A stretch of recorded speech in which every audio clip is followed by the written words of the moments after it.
I'd like to begin my reflection on assessment, starting with the first four bubbles that I created on Web of Beliefs number one. They are in the orange, pink, green, and purple bubbles. I immediately thought of these words when assessment came to mind: guilt, embarrassed, sad, disappointed, hopeful, grateful, confidence, useful, brave, shame, wonder, nerves, anxiety, and stress. When I think of assessment, I automatically think of it brings fear to me. I'm thinking, oh my goodness, I have a test coming up. If I don't pass this test, I'm not going to be able to enjoy whatever's happening this weekend, or I'm not going to be able to feel like I deserve doing this, or feel like I accomplished something, so I'm not allowed to let myself enjoy this. Those are some things that come to mind when I first thought of assessment.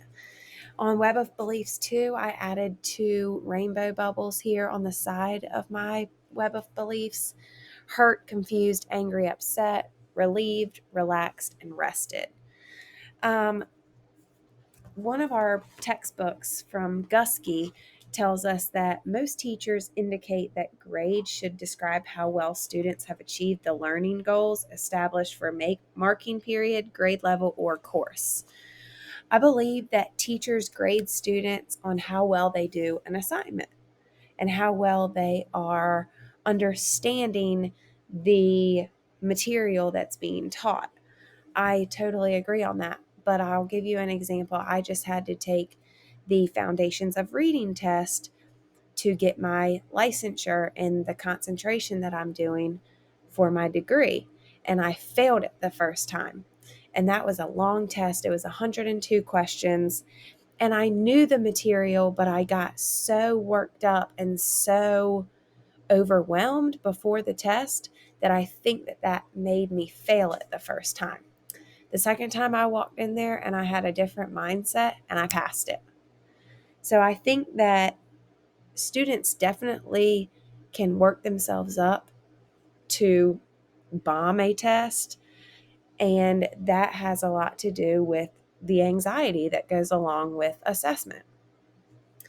On this third Web of Beliefs, I added the words in black Sharpie: rely, responsibility, plan, time, and exhausted.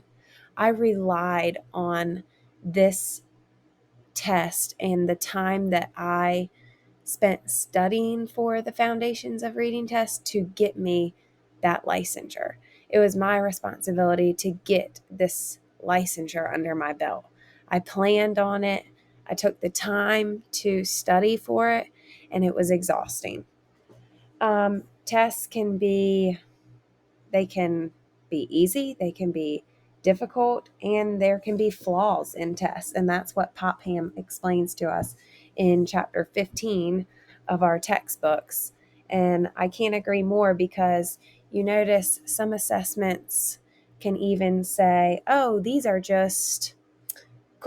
questions that might not count towards your grade, but these are. You just don't know which ones they're going to be.